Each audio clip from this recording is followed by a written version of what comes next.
Hello, this is David DeMarco with DeMarco Gaming, and this is just a quick how-to video on how to set up Dragonbone Battlers inside of RPG Maker MZ and using the Yanfly Visual Stella plugins.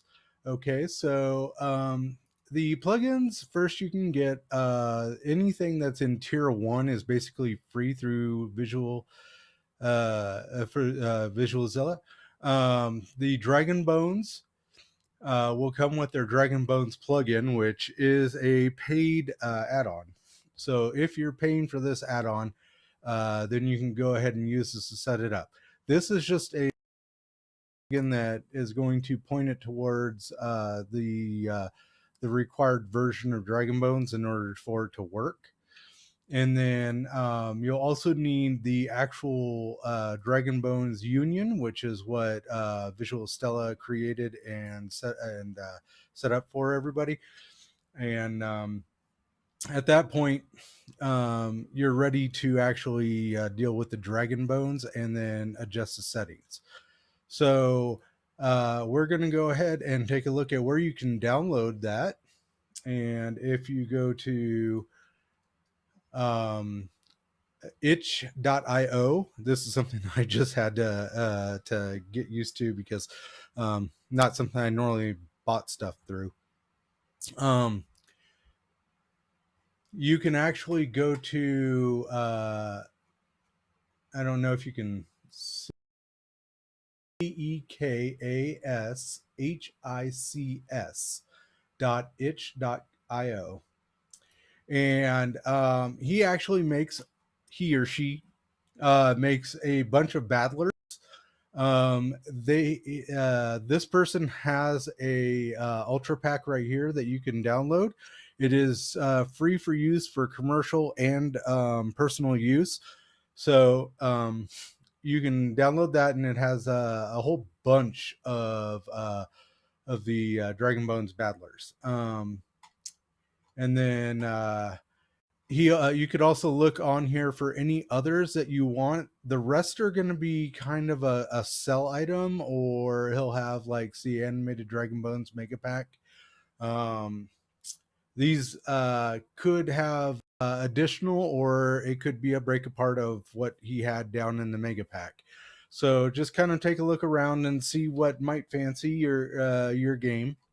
Okay, and you can also go to his terms of use, his or her terms of use. And according to this, it's in any game engine is okay. Commercial use is okay. Non-commercial use is okay.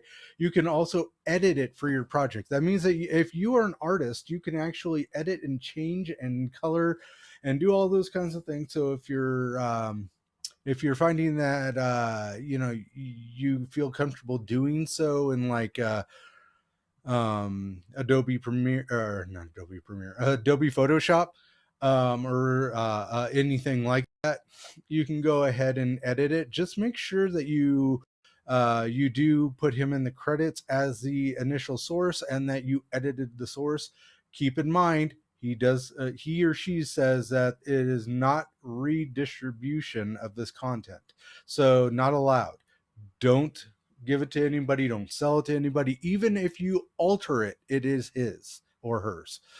Okay, so there may be other people around who are doing dragon battlers. You can also buy from them. And if you feel you can also just download the actual software. It's a Dragon Battler software right here, Dragon Bones Pro, and that'll allow you to actually build your own by taking an image, breaking it apart, telling it where your swing points are, and that kind of thing, and building your own Dragon Bones battlers. Okay, so now that we have found the product that we're looking for, so like I said, you can just go here or click on the link here. This is going to give you a whole bunch of stuff. So you click on download now, and you don't have to pay anything because he's giving this to you for free. This is like a tip. and you can support him, or if you just want to try it out for right now, you don't even know if it's going to be useful for you, go ahead and click no thanks, take me to downloads, and then you're going to see static Dragonbone 3-frame and MV formatted animated battlers. So this is for MV. You're looking for this. This is a Dragonbone setup. So you click download and it'll go into your downloaded folder. Okay. So as you can see, I've already downloaded it, and it comes as a zipped file. You will have to unzip it. So let's go ahead and unzip that real quick. I already did this. It's how to use, terms of use. So each one of these is a battler that is all zipped up. So you will have to unzip each one of these. For this use, I'm just going to go ahead and show you what the unzipped version looks like. Okay, so let's go ahead and we're going to exit out of here.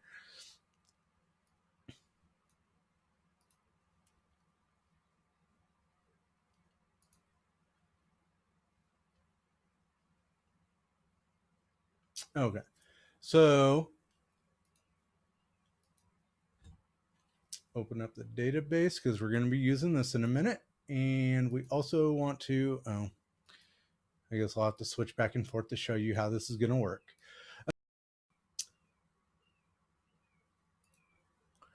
So these are all the Dragonbones Battlers, and so I've already created a folder, but what you will have to do is actually go to your project folder, whatever you're calling it, and you're going to create a folder called Dragonbones Assets, _assets. So it'll look like this right here. Okay. Once you create this folder, you're going to take the Librium Dragonbones animation. That's going to be all the stuff that's going to be in here that you broke down from the zip file. Okay. And you're going to go, see, that's all these. And then you're going to take them and you're going to put them into the Dragonbones assets. Now, important, it's going to have 4 different files, all named like Affadero. All 4 of them have to go in here.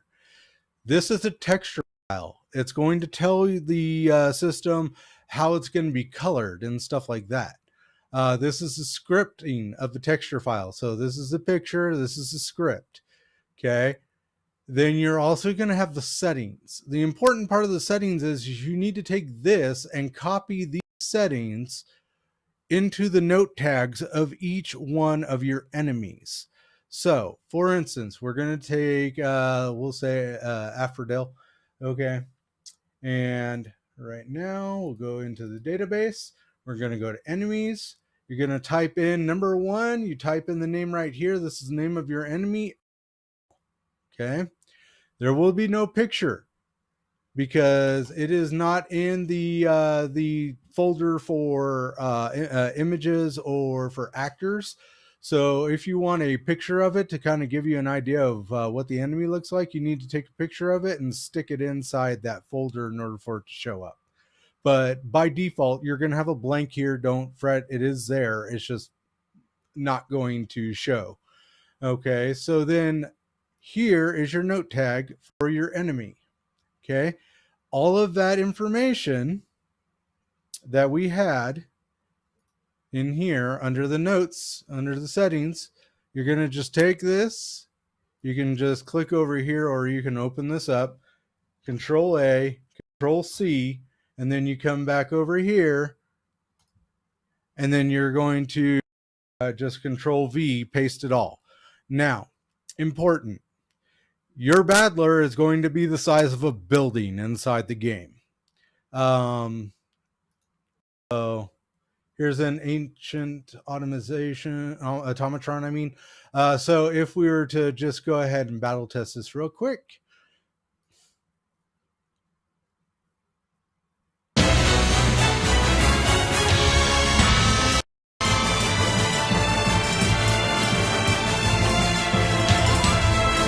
as you can see, the Battler is the size of a building. Obviously, in really tiny little things. So on a boss fight, that's probably going to be the way you want it. You want it to seem kind of menacing. If they're running across a rabbit the size of a house, you're probably gonna get some hits. Okay, so what I did is under Aphrodel, under the enemies. Okay, you're gonna see scale X and Y. This is going to shrink from the X direction and the Y direction your battler. So by default, I believe it's 1. I put it down to 0.45 on Aphrodel, and I'll show you the difference. So before we did the Ancient Automaton, now we're going to do Aphrodel and battle test.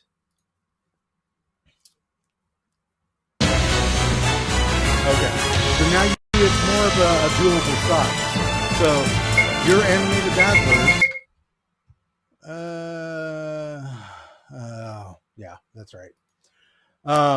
You can system in here because it doesn't read the JavaScript from the plugin. I think that's so I'll show you inside the game itself. I've set up an event that will trigger that particular troop. Okay, so scroll over and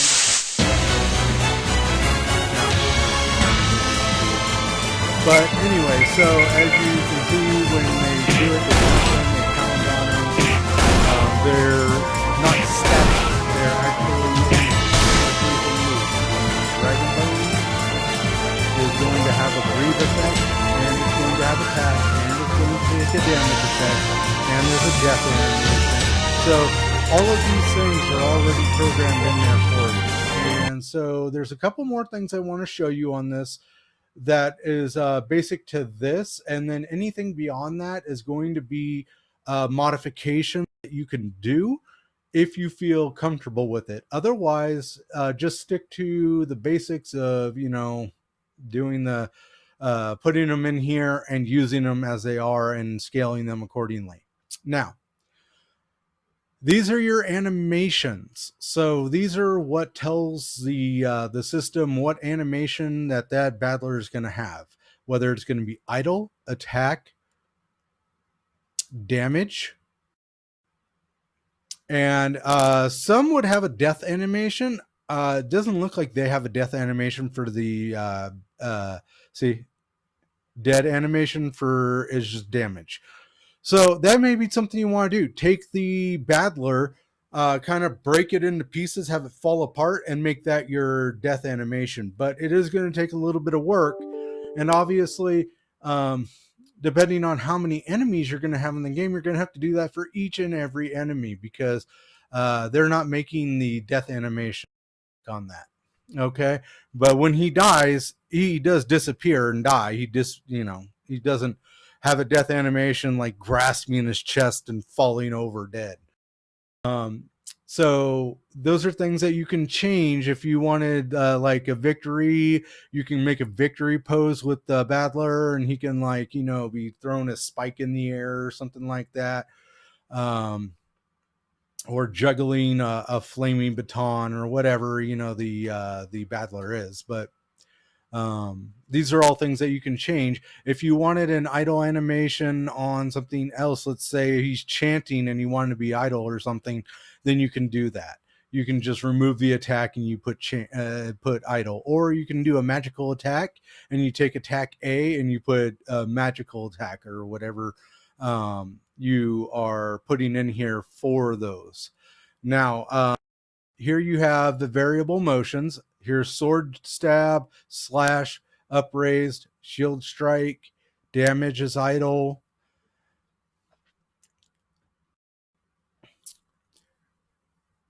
So these are all going to be effects and stuff on how it targets and fights. These are your 4 attacks. So, and the damage and the idle animation. So like I said, if you were to create something else, you might have to modify this in some way. Okay, so that's where I'm going to take you over here to the plugin. Okay, and under the Dragonbones plugin, we'll, because obviously this is a copyrighted thing with Visual Stella, so it is a paid for one, and you do need to buy that. But this is where you're going to set the assets path in order for it to find those Dragonbones attackers. You're going to put it in there, Dragonbones assets. Okay, and the dot represents the root folder. So that means that the project folder that the game system is stored in, that's the dot. So then it's dot slash next folder slash. And then if you're in another folder, slash. Okay. General settings. These are going to be the, see, you have the walk, wait, looping animations, walk, idle, walk, wait, chant, guard, dying, abnormal, sleep, dash, ladder, rope. These are all animations that you can use. So this is the skeletal data. This is what I was telling you earlier. The SKE JSON, it has to be in there. The text is the texture data. It has to be in there. And then the PNG is the actual picture asset. That has to be in there.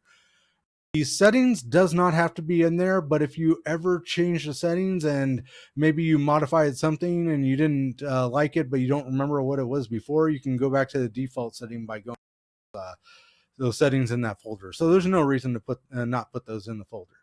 But your loaded animation, you can change it to from idle to whatever, walk, wait, whatever. Okay. So those are all general settings. The battler settings are going to be your offset. That's going to move the battler around the screen. So in a boss fight, you're probably going to be moving that around to try to fit him in the screen properly. And then flip. So if you're mirroring them or anything like that, for confusion, maybe confusion, they turn around and they just stand facing away from the enemy. So these are all the defaults. Okay. And then obviously this is the sprite information. So the height is 48. These are pixels that they're talking about. Motion is idle, walk is walk, blah, blah, blah, blah, blah. Okay. So these are all things that you can play with. It also gives you over here in the introduction and down through the script, it's going to give you a lot of information on this, and it'll tell you exactly how to go through and set up if you want to go deeper into it. This is just a how-to video on how to get it set up and working. Like I said, keep in mind that if you want to test the battler, you need to set up an event and just create a battle processing, and you just go. We'll just delete this. I'll show you real quick. New battle processing. It's under number 3. And then direct yeah. You're going to select the enemy. Tongue-tied right now. And then you go ahead and you can select if they can escape or if they can lose or whatever, but you can just set it as normal. And then this is a battle setup. So this one will not error when you start the battle. Unfortunately, if you're going through the database, it will error if you're testing the battler. So you have to test it by doing.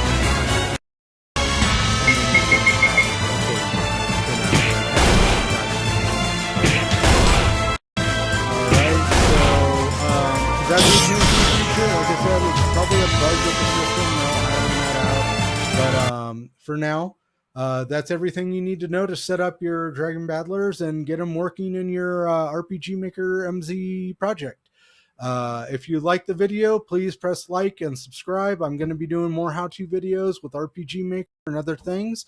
And I'd love to hear any feedback. So please put it in the comments and try to be nice about it. I know there are some trolls out there, but I'm trying to build this channel up, and I really want to hear from you guys. All right.